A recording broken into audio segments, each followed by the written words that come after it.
नमस्कार, आदाब, सत श्री अकाल। स्वागत है आप सभी का आपके अपने YouTube चैनल पर।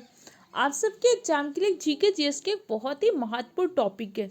सुभाष चंद्र बोस से जुड़े इंपॉर्टेंट क्वेश्चन अक्सर एग्जाम में पूछता है, जैसे कि इनके जन्म दिवस को हम पराक्रम दिवस के रूप में मनाते हैं। इसी के साथ साथ भारतीय राष्ट्रीय आंदोलन में सुभाष चंद्र की भूमिका क्या रही है, भाई हरपुड़ा अधिवेशन क्या था, त्रिपुरा अधिवेशन क्या था, आज़ाद हिंद फौज का गठन किसने किया था। इसी के साथ साथ कुछ और इम्पोर्टेंट चीज़ें जो अक्सर पूछी जाती है, तो आज की क्लास में डिस्कस करेंगे। आप कॉपी पेन लिख कर बैठिएगा, हर एक इम्पॉर्टेंट पॉइंट के नोट्स बनाइएगा।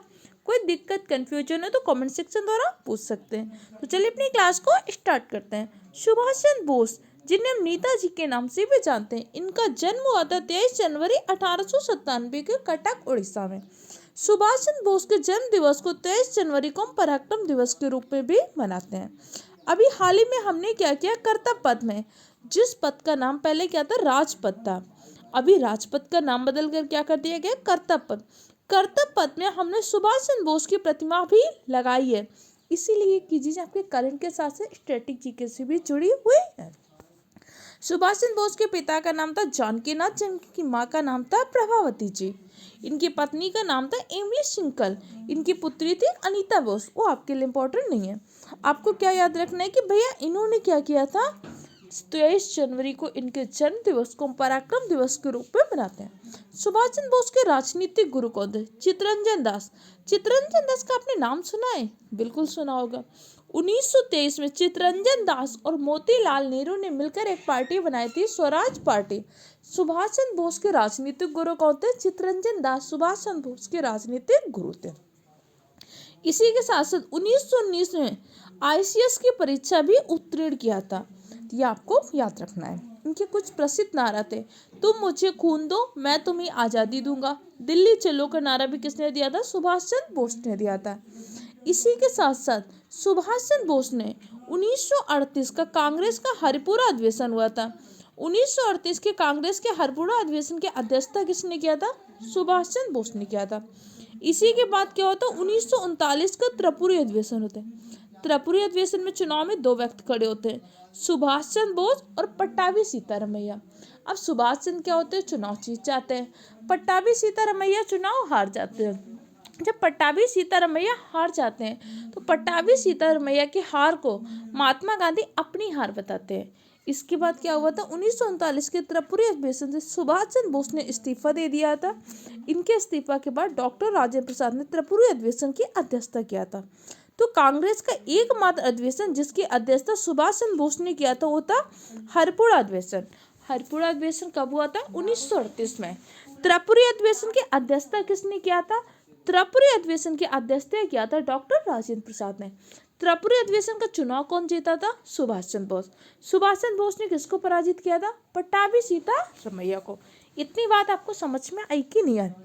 अब इसके बाद 1939 में जब सुभाष चंद्र बोस ने क्या कर दिया था, त्रिपुरी अधिवेशन से अध्यक्षता छोड़ दिया था, तो उन्होंने एक ब्लॉक का गठन किया था। कौन सा ब्लॉक था, फॉरवर्ड ब्लॉक। तो कई बार पूछता है कि फॉरवर्ड ब्लॉक का गठन किसने किया था, फॉरवर्ड ब्लॉक का गठन किया था सुभाष चंद्र बोस ने। इसी के साथ साथ फॉरवर्ड ब्लॉक का पहला सम्मेलन कहाँ पे हुआ था, फॉरवर्ड ब्लॉक का पहला सम्मेलन 1940 में नागपुर में आयोजित किया गया था। इसी के बाद धीरे धीरे भारतीय राष्ट्रीय आंदोलन में सुभाष चंद्र महत्वपूर्ण भूमिका निभा रहे हैं। अब इसी टाइम पे क्या होता है आपको पता है, 1939 में आपको द्वितीय विश्व युद्ध स्टार्ट हो जाता है। अब इस द्वितीय विश्व युद्ध में आजाद हिंद फौज की एक महत्वपूर्ण भूमिका रही, क्योंकि सुभाष चंद्र बोस समझ चुके थे अगर आज हम अंग्रेजों के ऊपर दबाव नहीं बना पाए तो फिर हम अंग्रेजों से कभी भी भारत को स्वतंत्र नहीं करा सकते। जितनी महात्मा गांधी की भारत की स्वतंत्रता में भूमिका है, उतनी ही भूमिका सुभाष चंद्र बोस की। बेशक दोनों के तरीके अलग थे, लेकिन दोनों एक दूसरे का सम्मान भी करते थे। 1940 में क्या हुआ था, 1940 में आपका फॉरवर्ड ब्लॉक का पहला अखिल भारतीय सम्मेलन होता है। कहाँ पे होता है, नागपुर में आयोजित होता है। इसी के साथ साथ 1943 में सुभाष चंद्र बोस ने क्या किया था, आजाद हिंद फौज का गठन किया था। इसी के बाद क्या हुआ था, 1938 में सुभाष चंद्र बोस ने कौन से अधिवेशन की अध्यक्षता किया था, 1938 में सुभाष चंद्र बोस ने हरिपुरा अधिवेशन की अध्यक्षता किया था। इसके बाद रविन्द्रनाथ टैगोर ने उन्होंने क्या बोला था, रविन्द्रनाथ टैगोर ने शांति निकेतन में देश नायक की उपाधि दी थी। किसको दिया था, सुभाष चंद्र बोस को देश नायक की उपाधि किसने दिया था? सुभाष चंद्र को देश नायक की उपाधि दिया था रविन्द्रनाथ टैगोर ने। जबकि महात्मा गांधी ने क्या कहा था? महात्मा गांधी ने देशभक्तों का देशभक्त कहा था। किसको? सुभाष चंद्र बोस को। तो कई बार लोगों को लगता है ना कि सुभाष चंद्र बोस महात्मा गांधी के खिलाफ थे, कि महात्मा गांधी सुभाष चंद्र बोस के खिलाफ थे। नहीं, बस दोनों के तरीके अलग थे। महात्मा गांधी जहाँ बिल्कुल अहिंसा का मार्ग अपना रहे थे, तो सुभाष चंद्र बोस हिंसा का मार्ग अपना रहे थे। उन्हें लग रहा था कि अंग्रेज अगर हमारी अहिंसा की बात नहीं समझ रहे, तो क्यों ना हम अपनी हिंसा से अपने अधिकारों को छीन लें। लेकिन दोनों एक दूसरे का बहुत सम्मान करते थे। देशभक्तों का देशभक्त सुभाष चंद्र बोस को किसने कहा था? महात्मा गांधी ने। जबकि देश नायक सुभाष चंद्र बोस को किसने कहा था? रविन्द्रनाथ टैगोर ने। इतनी बात आपको समझ में आई कि नहीं? इसी के साथ साथ इन्होंने जर्मनी में 1941 में फ्री इंडिया सेंटर की भी स्थापना किया था। तो फ्री इंडिया सेंटर की स्थापना किसने किया था? सुभाष चंद्र बोस ने। कहाँ पे किया था? जर्मनी ने किया था। इसी के साथ साथ इन्होंने क्या किया था? 1942 में सुभाष चंद्र बोस ने उत्तरी अफ्रीका के रोमेल से क्या हुआ था? युद्ध बंदियों को 10,000 सैनिकों का दल लिया था। जो युद्ध बंदी थे ना, उनको लेकर द फ्री इंडियन लीजन की स्थापना किया था। जय हिंद का नारा भी दिया था। इसी के साथ साथ 18 अगस्त 1945 को एक विमान दुर्घटना में सुभाष चंद्र बोस की मृत्यु हो गई थी। तो सुभाष चंद्र बोस से जुड़े कुछ इंपॉर्टेंट पॉइंट को एक बार फिर से रिवाइज कर लें। इनके जन्म दिवस को 23 जनवरी को हम कौन सा दिवस के रूप में मनाते हैं? पराक्रम दिवस के रूप में मनाते हैं। सुभाष चंद्र बोस ने कांग्रेस के कौन से अधिवेशन की अध्यक्षता किया था? 1938 के हरिपुरा अधिवेशन की। 1939 का त्रिपुरी अधिवेशन होता है, लेकिन अध्यक्षता कौन करता है? डॉक्टर राजेंद्र प्रसाद करते हैं। इसी के साथ साथ फॉरवर्ड ब्लॉक का गठन कब करते हैं? 1939 में फॉरवर्ड ब्लॉक का गठन करते हैं। फॉरवर्ड ब्लॉक का पहला सम्मेलन कहाँ पे होता है? नागपुर में फॉरवर्ड ब्लॉक का पहला सम्मेलन होता है।